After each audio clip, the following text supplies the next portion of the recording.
Great. Well, good morning, everybody, and thank you to Rosie and Liza and Michelle and others who participated in organizing this webinar. And we're really hoping that this will become a series of trainings and conversations amongst the board and staff on building a culture of philanthropy within the organization. So this information is based on a report from the Haas Foundation on the culture of philanthropy, and it really resonated with several of us who read it, and we wanted to bring it to the full team as we move towards our 40th anniversary. So with that, I'm going to just turn it over to Rosie and Liza to take us through the webinar. Thank you. Thank you very much indeed. So a couple of points again. If you would like to send a question or chat, there's a chat screen enabled. At the bottom, you have the option in the upper right. There's a pull-down menu, which will allow you to either start the chat with everyone, with the host, or with any particular attendee. So we are very excited to start, and I guess we'll just jump right in. A few logistics again. Questions in the chat. We'll take pauses throughout the course of the webinar here to stop and receive your questions and answer them.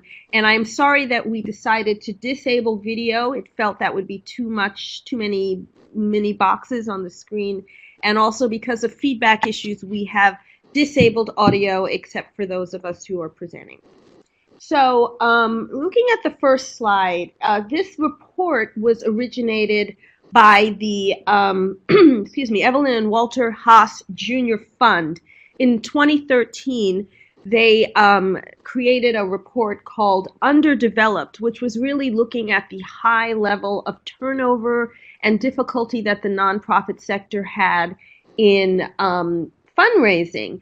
And you can go through all 5 of them, better. And one of among the many issues that they found was that there was a lot of underperformance in fundraising throughout the entire nonprofit sector. That seemed to be at dissonance with the fact that there are so many people in the United States who are very generous and giving is high. And one of the other conclusions of that report was that without a shift in how organizations consider the work of fund development, adopting new tools and techniques may not be enough to staunch the outflow of resource opportunity and talent in the field.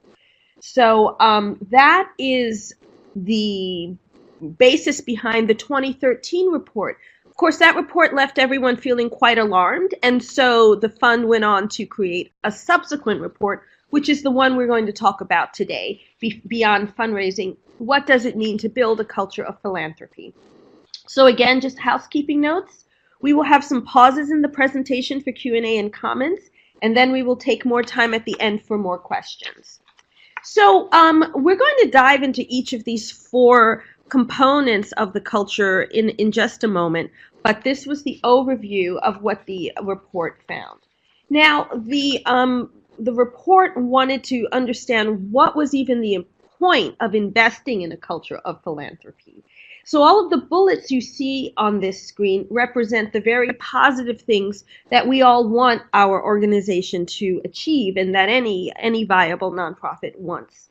And so by sharing this philosophy with the larger community, the culture of philanthropy can help lift all nonprofit votes in the community. And that feels particularly pertinent to us as a women's foundation, given our origin story, which was that when women give, they acquire joy and agency, knowing that they can improve the world. And so this idea of becoming an organization rooted in a culture of philanthropy holds special significance for us insofar as we can model and demonstrate that both to our grantees, partners, and to the field at large. Now, there are many factors that have contributed to the need for this new way of looking at organizational philanthropy internally. In the social sector, Today, people are using everything from email and text messaging to YouTube and Snapchat to connect, communicate, and engage in collective action and collaboration in ways that were previously unimaginable. These changes are also transforming the field of philanthropy, and some of the ways that this is manifested are shown on the screen. There is a democratization of traditional philanthropic institutions. There are no more assumed experts and gatekeepers that hold all the keys while everyone else is a passive observer.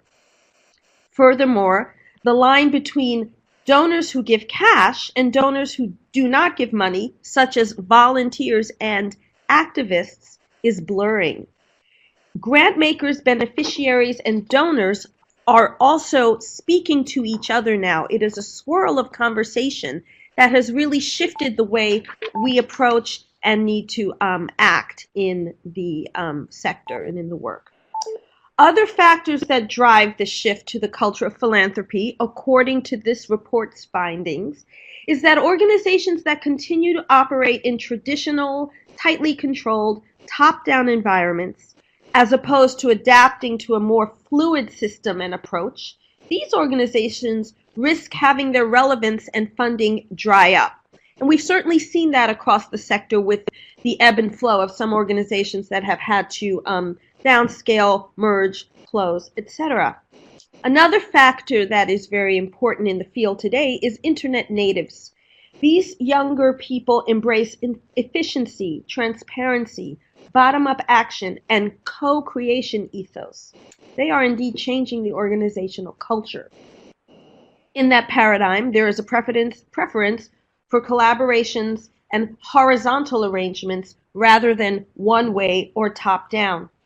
Collaboration is very important. Co-convening and coming together jointly to find solutions is the preferred mode for the new participant in the nonprofit space. There's less interest when we look at hiring practices. There's less interest for these internet natives in joining traditional issue-focused membership organizations. And it feels like we are well poised at the foundation to take advantage of this moment, and indeed we have done so. And I would even venture to say today's webinar is an example of that, how we're able to come together across teams and also staff and board to look at this together. As a consequence of not doing this, however, some nonprofits are struggling to recruit and sustain the millennial membership base, which will, of course, replenish those of us who are getting older and no longer participating in the nonprofit world. Another set of factors that drive the shift to a culture of philanthropy. If you take away nothing else from today's webinar, I would venture it should be this. The roles have entirely shifted. Some organizations have indeed struggled to get the memo. Fundraising and messaging are spread across more outlets, prominently social media as well as traditional media, and organizations cannot control their message or brand like they used to. Furthermore, donors are not simply here to write the check. In the idea of a collaborative, free-forming, multivalent conversation, donors expect to participate in that conversation as well. Other factors that drive this shift to a culture of philanthropy. Because there are so many nonprofits out there, donors are tired.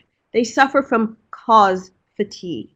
And this is leading to difficulty keeping the donors. In fact, Network for Good recently reported that the average U.S. nonprofit saw a decrease in the number of first-time donors who came back the subsequent year of 27%. That 27% attrition rate becomes important when we bear in mind it is 7 times more expensive to replace a donor than it is to keep one. And so the report suggested smart organizations that want to be philanthropic must take savvy approaches. So at this moment, I'm going to pause and see if we have any questions about what we've discussed so far.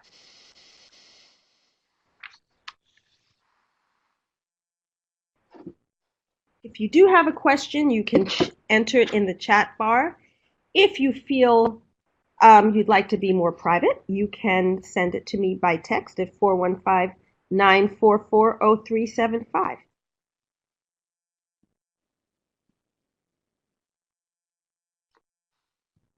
Okay.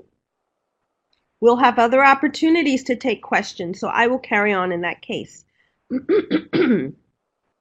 So, as I said, the report identified 4 core components of the culture of philanthropy. Let's dive into them. The first one is everyone, staff, the executive, director, and leadership, the constituents, the board, the volunteers, everyone shares responsibility for fund development. Shifting the sense of responsibility for fundraising across the entire board and staff of an organization can make the development jobs less stressful, and the report also noted that that can allay the high attrition rate in the sector. However, it's important to say not everyone's role is to ask for money. Everyone is responsible to help participate in fund development, but I will repeat, not everyone has to ask for money. So you're probably wondering then what do you do? Here are some of the examples that the report recommended board members and other friends of the organization, including donors, can help. And we have seen this as we are beginning to launch our Leadership Council for our 40th anniversary and other initiatives that we will be bringing together. You can make the case for getting involved or for giving.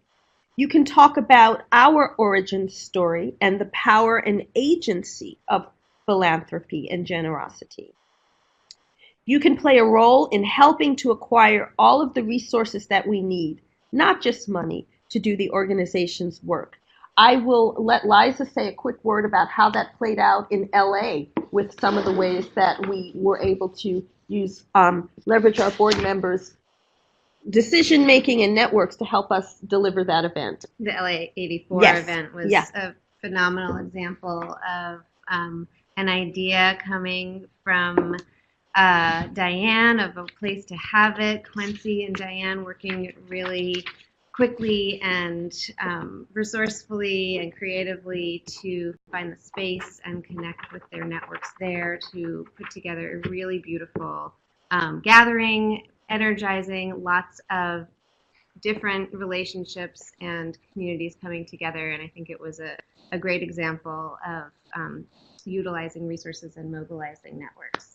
Absolutely. And not insignificantly, Quincy was able to motivate a personal connection in his professional network to help underwrite the event and begin a brand new relationship with Microsoft. And so we're very grateful for that. And that is an example of how we can all work together to be ambassadors, build and leverage relationships. Indeed, it does take a village. I'll move on to the next slide. When this happens, the report says, development staff don't have to play the role of beggar. We still too often hear in the field, oh, you have to hit someone up, or oh, you have to beg for money. And that's a really negative, chilling effect in the field. When the development staff is liberated from that role and in more of a co-creative role with everyone else, the report says that the staff can ultimately access a more inspirational role of serving as the conscience of a philanthropic culture, working with the board and everyone to raise funds, and absolutely not working alone to achieve this culture. And any of you who have spoken with Liza or me know we hold that truth to be self-evident. We've seen it over the course of our career, and it was gratifying to see that instinct being crystallized in some of the report's findings. Mm-hmm. Okay, I'm going to move on now to the second core component of a culture of philanthropy. Here are some of the definitions of a fund development role in an organization when it is seen through the lens that we just described. The function becomes a key part of all of the organization's work, not a standalone function. It is elevated to being much more than raising money. It becomes baked into everything we do. The organization knows what it is and how to stand up for itself. And it expresses that it deeply values donors and constituents. It puts them right at the center of the organization and the movement. Again, we'll stop for questions if anyone has any questions or comments about the first two components of a culture of philanthropy.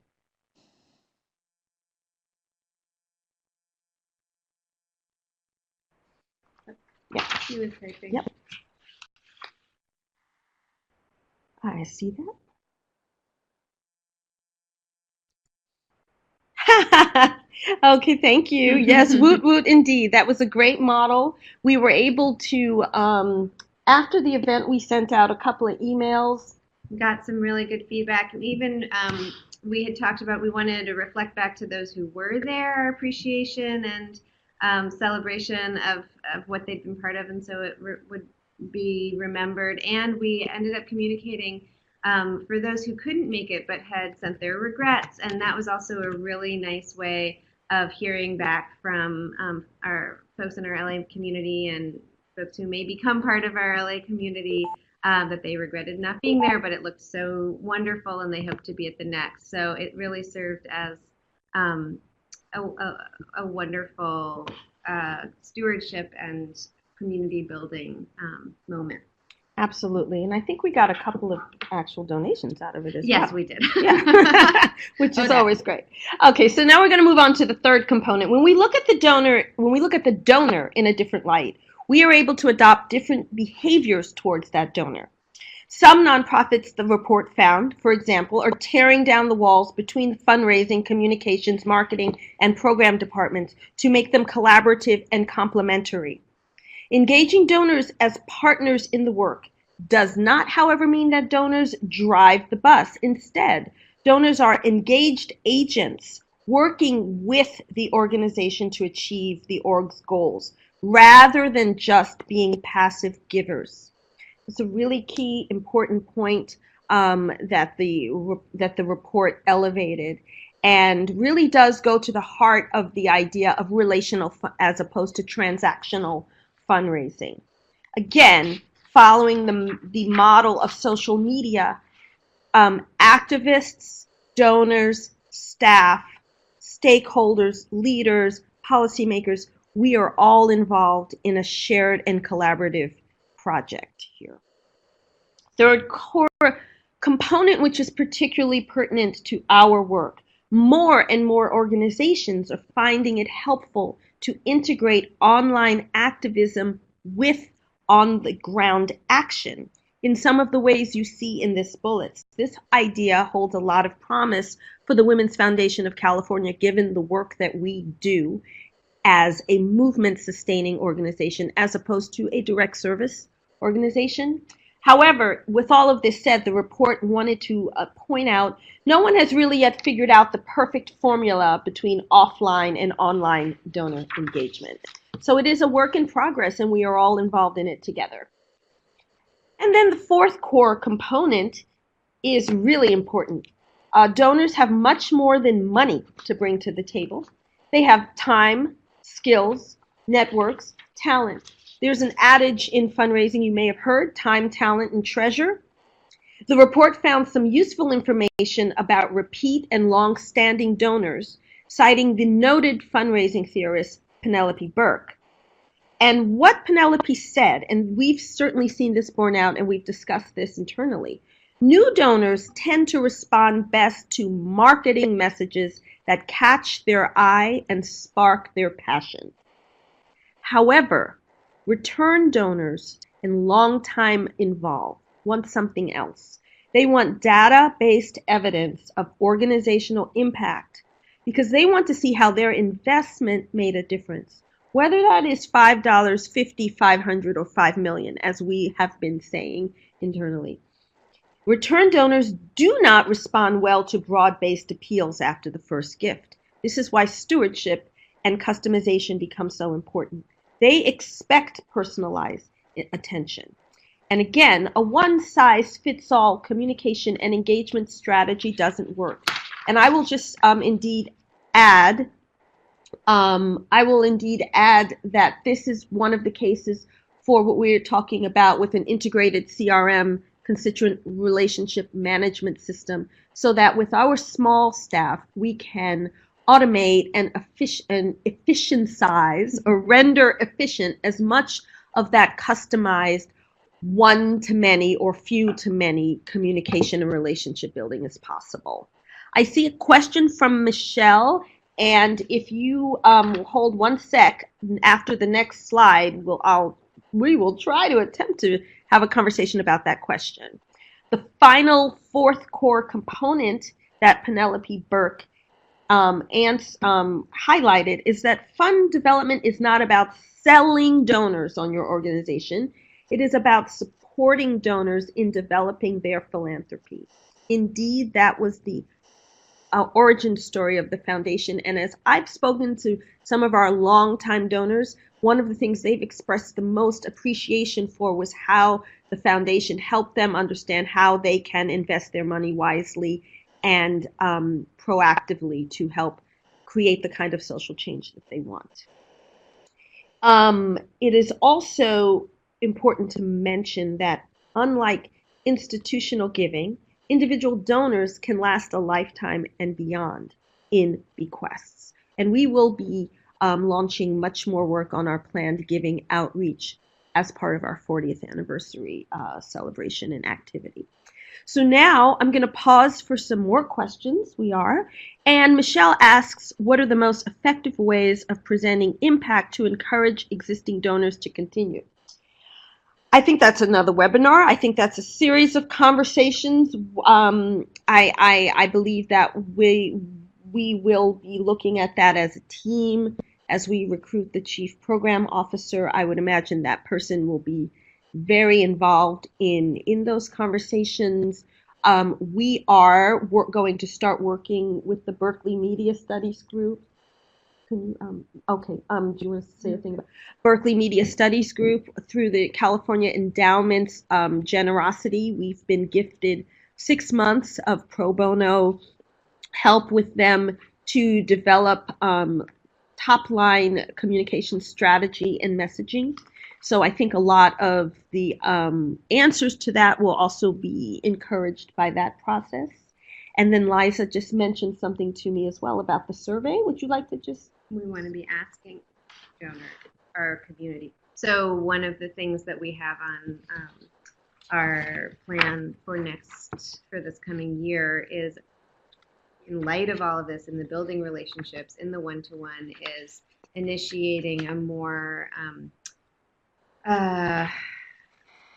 qualitative donor survey. We've done a community survey that we're going to be reporting back on, but we also want to sit with some of our long-term time donors and partners and ask this very question, to not make assumptions, but to hear directly what kind of impact information and storytelling and what deepens and furthers your understanding of the Women's Foundation of California's impact.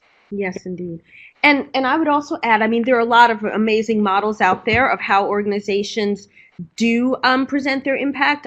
We can learn a lot from the social impact sector, which is right here incubated in our Bay Area community. There are lots of things we can look at, lots of co-sharing we can do.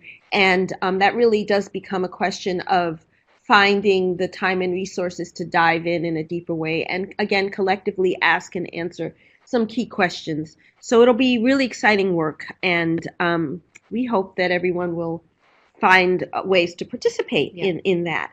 Marlene has a question as well, so let's take Marlene's question, but while she types, we can tee up to the next slide, which is basically going to be, if you have all had the chance to look at the handout that we emailed in a prior one of my very many emails, I would like to invite you to open that document or print it out or look at it, take a few moments to review it, and then we're going to take time to answer your questions. So before we do that, if anyone besides Marlene has another question or comment, please do free. What would you say is our why at the core? That is the question that Berkeley Media Studies Group asked or presented to Shawnee and Mai, who is our new volunteer. Shout out Mai Fawaz, I see you there. And we'll be working with Shawnee and Stephanie and some members of the program team to really dive into that question. One of the things I will remark is, depending on who you ask, we get different whys. And it's going to be absolutely a foundational task to catalog those whys, to reconcile those whys, and to coalesce those whys into one strong, all-encompassing and mighty statement. I feel like that is the rock upon which we will build this church. So, hope that helps for now. I'd like you all to take a moment to look at the handout. It is presented here on the slide in 2 slides, just to sort of take in this paradigm shift between what a fundraising culture is and what a culture of philanthropy is. And I'm going to just leave each slide up for about a minute, and then I will switch. If you have the handout, read that as well. And I would really invite a little bit of conversation or commentary about that. Is there anything that particularly catches your eye? Do you see places where the foundation is on one side of the page but could easily be on the other? Do you see low hanging fruit for us?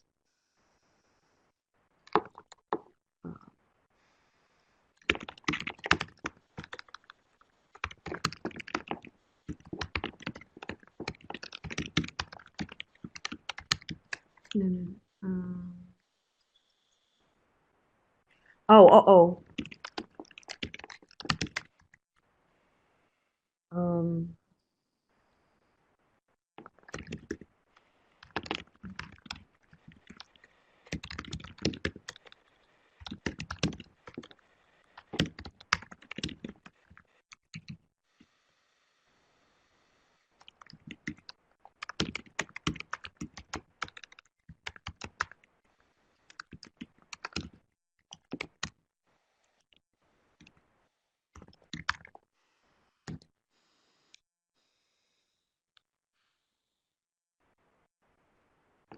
Do you want to answer, Karen? Or do you want me to? All right, go ahead.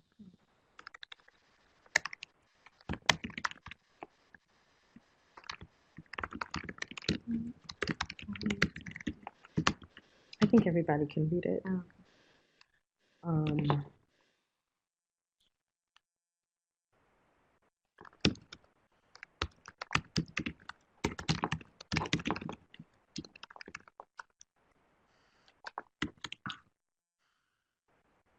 If you are not able to see the chat, I believe you are. Karen asked, what does it mean the organization functions with the mindset of abundance? And Serena, I added a quick response to that, but you speak about that so eloquently. Would you like to say a few words about that mindset of abundance as well? Sure. Let me make sure you are. Yeah, I'm happy to. I think that particularly as we turn the corner and are sustaining a period of financial health, that it gives us a way of thinking about what is really possible. So rather than operating from a scarcity model of we need to get, a certain amount of dollars to do the bare minimum, we really are able to think big, think about what the huge problems are in California as really a global state, and what it is that we need to address those problems, and look at it from an asset and strength-based perspective. So we have a lot of opportunities and strengths to offer to solve these problems, like the Policy Institute, like our approach to grant making, like our role as a convener and connector and partner in the state. Our network of Women's Policy Institute alums is what I consider to be an untapped resource for the state, that we could actually be activating millions of people around policy change and other kinds of change that we want to see. So for me, that's the kind of abundant mentality to say we have a lot of strength, and we have an opportunity to work with people to inspire them to resource those strengths, because we can really affect potentially huge-scale positive change in California. And we've already demonstrated our ability to do that in many ways, and we can take it a lot further.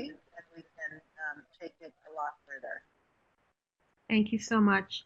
I will highlight Michelle's comment there, and I certainly say this on a every other day basis. There are 39 million people in California.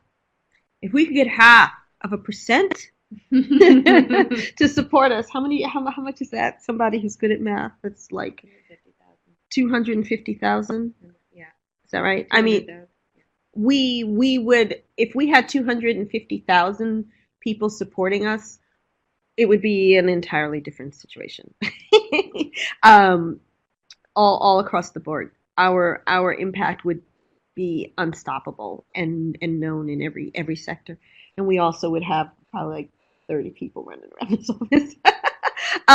And indeed, there is going to be a lot of time on the agenda of our board meeting. Liza and I will be in the meeting, and we have about 90 minutes of sort of an interactive session with you all to continue to explore this. And I will say to the staff, we will then subsequently share this information and findings and elicit a conversation and feedback loop as well, because we are all in this together. And Q mentions, in terms of low-hanging fruit, our name is a huge pull. That is certain. When he says Women's Foundation of California, it sounds impressive, and we should not underestimate the power that lies within our name. And that is very true too, and I think that also we are finding evidence that, again, that question of the why also is very linked to the what and the who, and it's going to be very invigorating to explore and dive into all of that together. So the next scroll was for questions, and we're in the questions, so we'll take, absolutely, that point is indeed closely tied to outreach. Okay, so if you wanted to take a second to stretch, we're going to shift gears now and go into the second part of this report's findings, which was they did a deep dive into how are the ways, what are the checkpoints that organizations can use to measure the degree of their evolution into a culture of philanthropy. So now we'll look at these indicators in what I hope can be an interactive discussion for the next 15 minutes or so, and we will pause after each set of indicators to take questions or comments. And again, if you want to comment something and not have it be seen by the whole group, you can either start a direct chat with Women's Policy Institute, or you can text me at 415-944-0375. All right.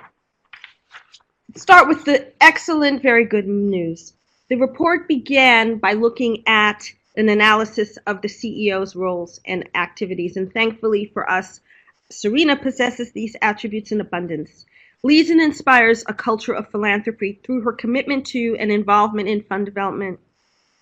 Creates and models a shared sense of responsibility for fund development for the staff and board. Includes the development director and leadership team as a member of the leadership and consults her in all of the organization's major strategic decisions.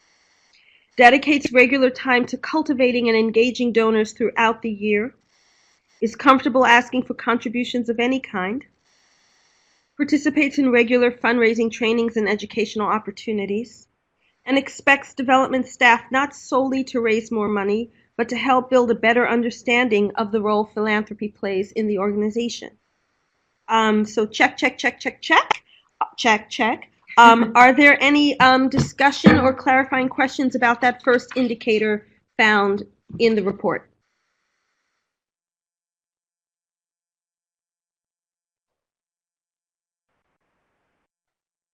We'll carry on. The report then went to look at the indicators of the development staff being aligned with the culture of philanthropy. Of course, the development staff holds the key leadership for moving the organization toward this culture of philanthropy and assuming the change management responsibilities. Yes, indeed. The staff also takes on other roles. They serve as the conscience of the charitable mission vis-a-vis the donors. They represent the donors' interests during organizational planning discussions and meetings. We evidence that. Development officers serve and are respected as leaders in encouraging the staff and board to understand the donor's perspective and value to the organization. So this was the second set of key indicators that the report found, having researched the field in depth and doing a pretty wide landscape analysis. I would like to ask if there are any questions relating to this topic. I see something's coming in.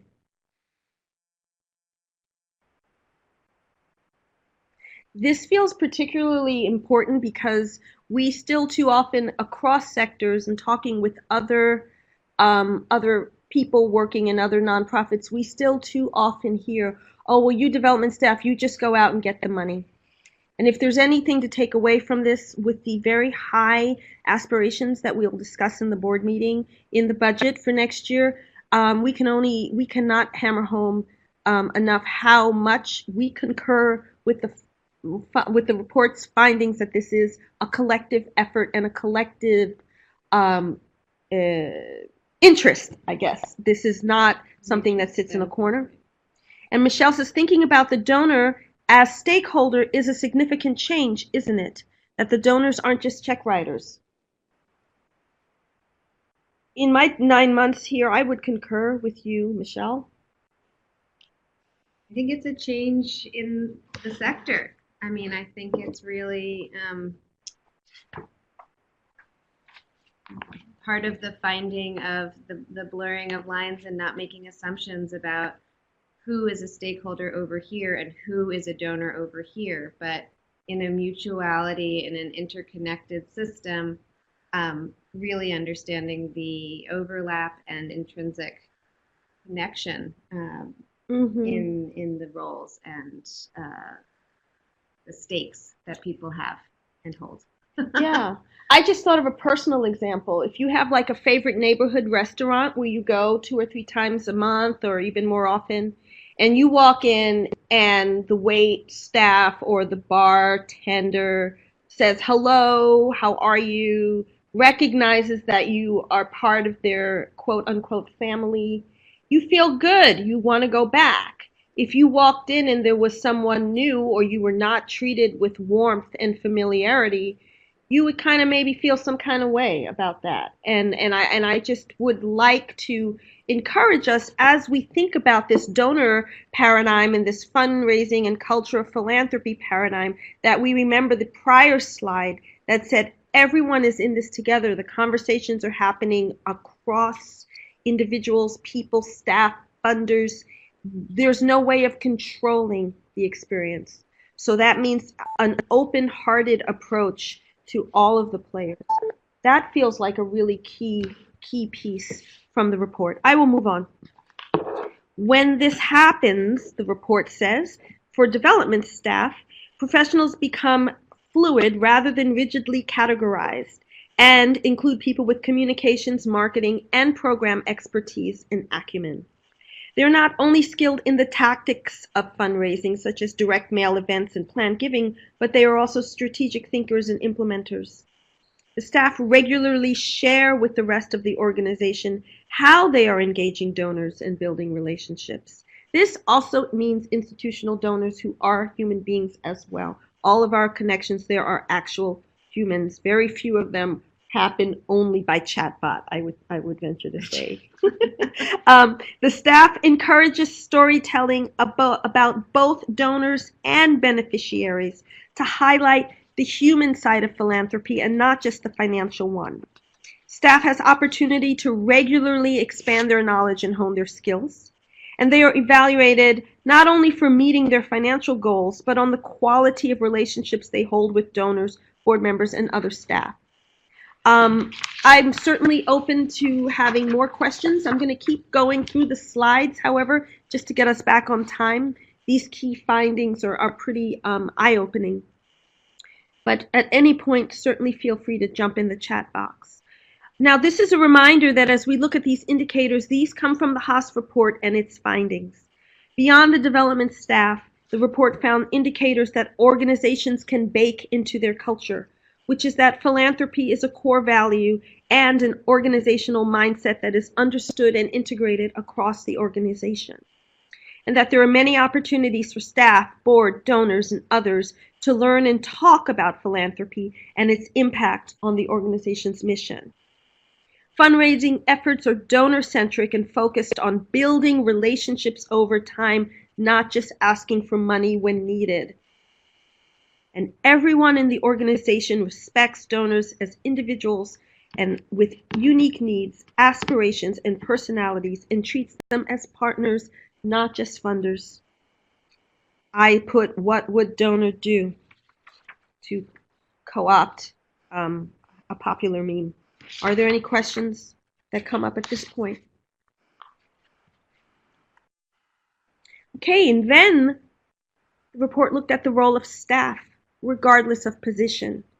From these organizational values, we can then see how all staff have a role to play in the culture of philanthropy.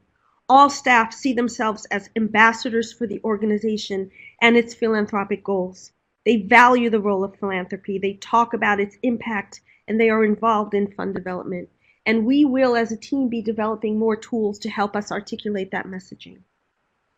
Everyone has contact with donors. Everyone can articulate and inspire the case for giving and give examples of how philanthropy has enhanced the organization's efforts.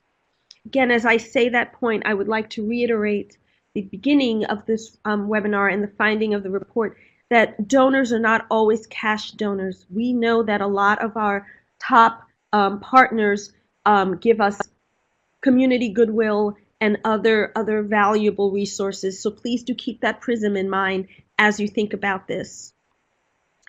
The report found that program staff and development staff are able to work together to get into each other's shoes and find ways to meld program, fundraising, and outreach activities. All of those with direct contact with clients and the community are therefore expected to cultivate relationships that support the organization's mission and share them with each other. And we need to work on building more avenues and viaducts for sharing of that communication and conversation. Staff are encouraged to give in whatever form to the best of their ability. And importantly, and the reason why I think Michelle and I wanted to do this webinar, every new staff person learns about the donor's role in the organization. And finally, staff attend periodic fundraising trainings. And again, take the broad definition of fundraising as we describe that, to develop in both the art and science of constituent relationship building, if you will, and the psychology of engagement, the psychology of giving, and other trends. There is a lot of really cool and interesting information that I have about the psychology of engagement that I would be more than happy to share with anyone who is interested. We don't have time to get into that in this particular gathering. And then what can the board do? Board members, as we've discussed, have important roles to play in the culture of philanthropy. They embrace concepts of a philanthropic culture and strive to ensure its success within and outside of the organization. They cite examples and tell stories of the financial and human impact of philanthropy on donors and recipients. They remain committed to and involved in fund development. They serve as ambassadors, not bystanders. And they are actively engaged in fund development, from donor cultivation and solicitation to hosting events and serving as liaison for external partners such as corporations, foundations, public offices, etc. I think we're well on our way to embodying some of those recommendations from the report. A few other things they found board members can do to participate in the culture of philanthropy. They can articulate the case for support and are comfortable asking for contributions and involvement of any kind. And again, we will be developing over the summer around the 40th, using that as a trigger to develop more tools that will assist you in that work. And we will welcome your participation in co-creating those tools. Board members can agree on and understand their role in resource development, both cash and non-cash. Board members are excited to be recognized for their contributions. Are there any questions about how we could engage more deeply with these indicators?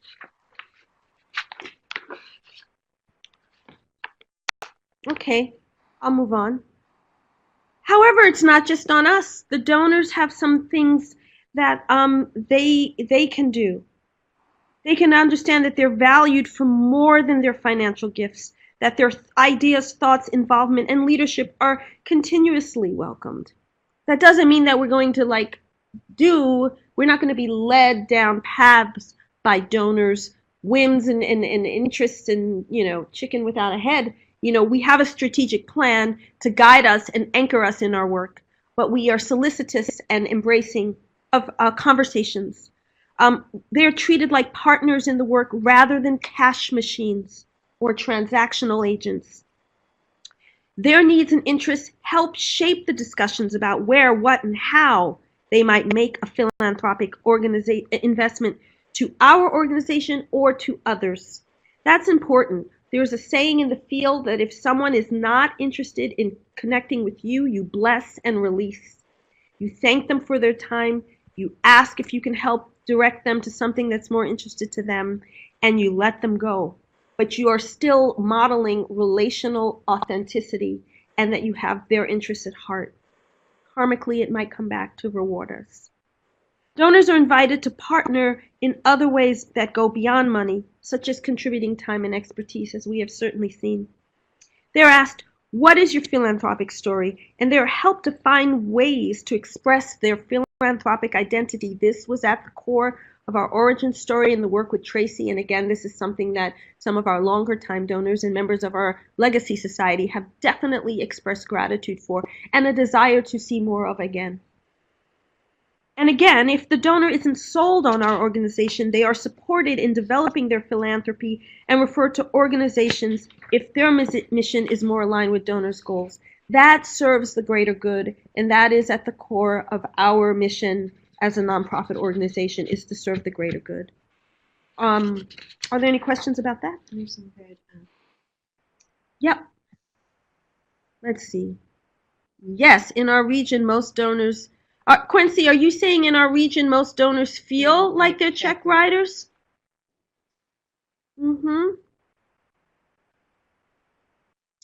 I think that's true.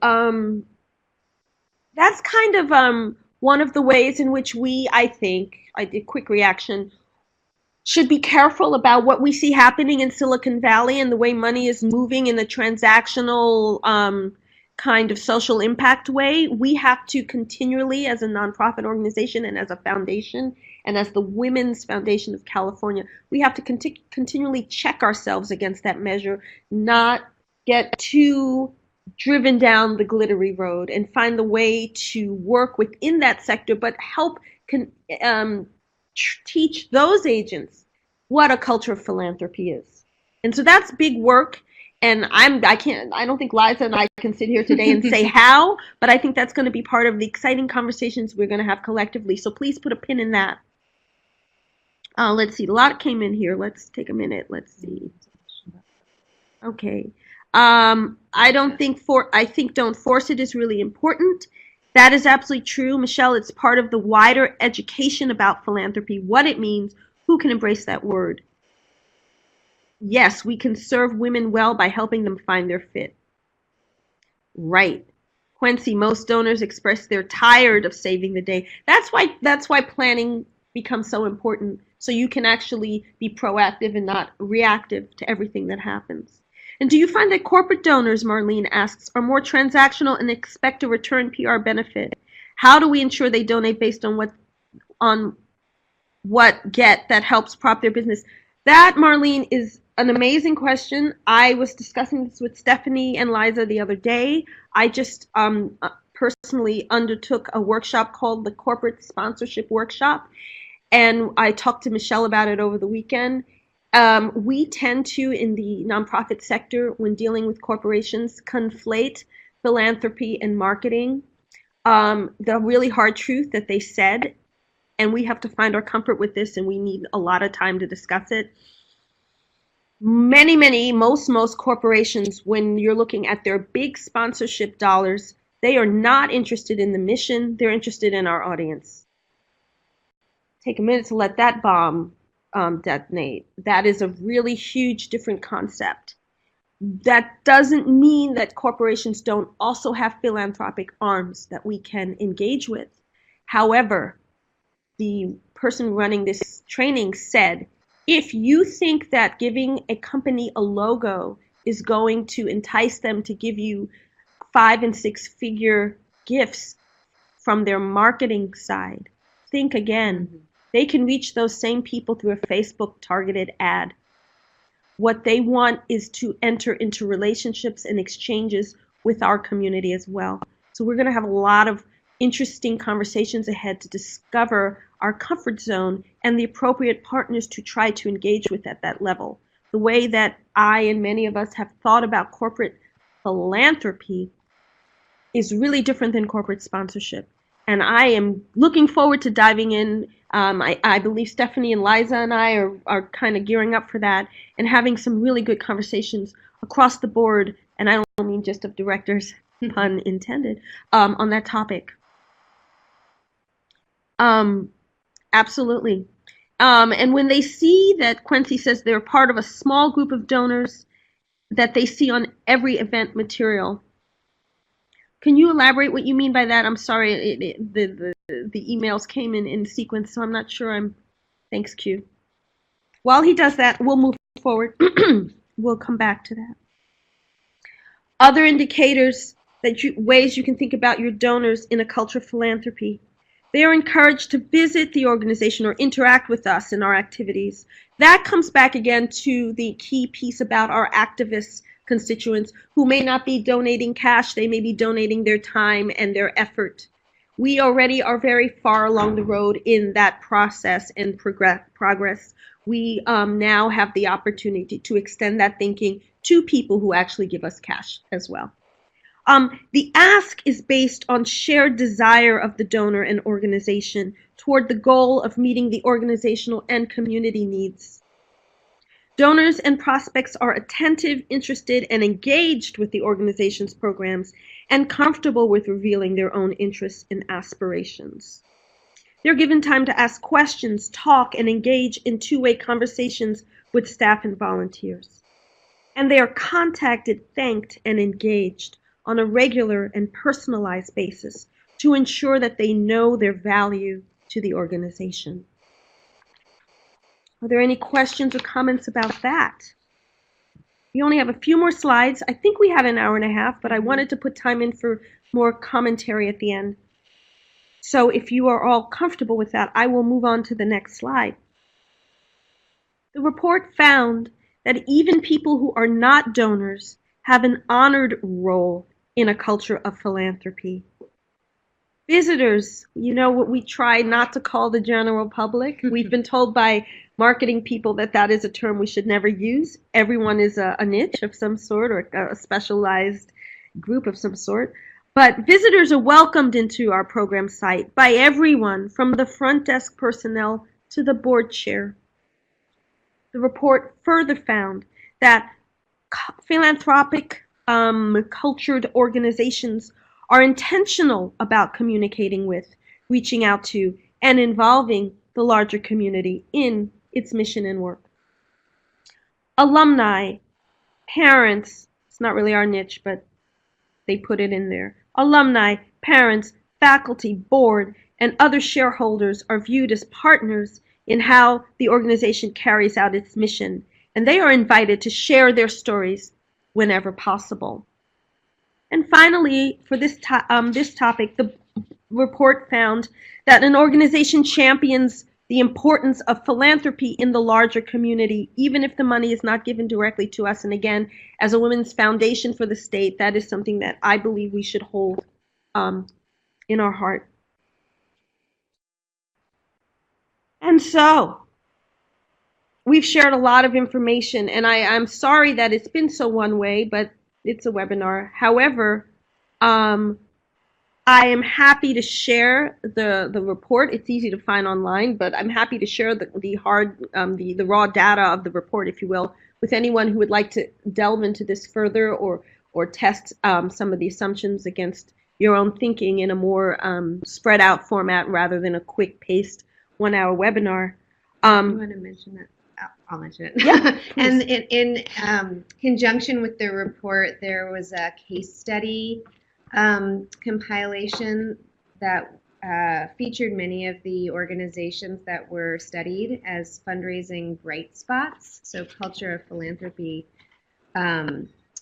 strong organizations that displayed strong indicators as they were measured around the building a culture of philanthropy and practicing a culture of philanthropy. And so the fundraising bright spots report is another compendium that we're happy to share. Maybe we should just share them both. Them back. Yeah. We'll send you both of those.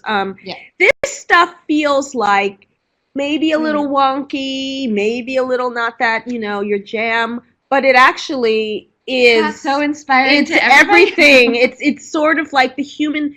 I guess if I had any takeaway, I was hoping we could begin to understand the human side of all of this. In many cultures, the gift exchange is the most venerated thing that happens. My sister-in-law lives in Papua New Guinea, and they do this through the exchange of yam, which is the currency. It still is really important, and it's very ritualized. And think about even things like hostess gifts when you go, or host gifts when you go visit someone for dinner. This is built into who we are as human people, and human as opposed to wrote that chatbot. And so, I just want to thank everyone for taking the time to be here. We will come up with some kind of mechanism to grab your feedback on this, and we are, of course, always here to address any questions or ideas you have concerning this. Some of these concepts may feel new and challenging in many ways. Happy to dive in more deeply, either one-on-one or collectively. We want to thank you for sitting with us through the webinar. I want to thank Michelle for sparking the idea to do this webinar and not just hold the report as something between the two of us with Serena.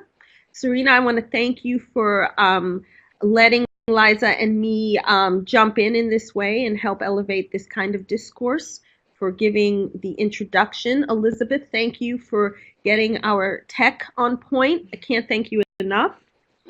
And we have a minute or two left. I know everyone would love to have the gift of 23 more minutes in your day. But if there are any other questions or comments before we take leave of each other, love to have those, and including now or by email.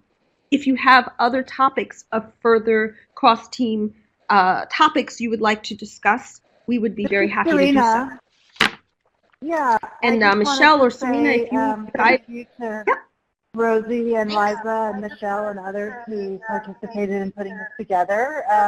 I think a culture of philanthropy is really essential, not only just for the foundation and our future, but the fact is that we are supportive of so many organizations and fellows through our Women's Policy Institute that it is really essential for us to build a culture of philanthropy, not only within the organization, but across the state and beyond, so that the resources really flow to the advocates and activists and organizers that are really on the front lines of creating the change. So I'm really excited about continuing this conversation, and again, thank you to Rosie and Liza and everybody else for participating this morning. Thank you to Rosie and Liza and everybody else for participating this morning.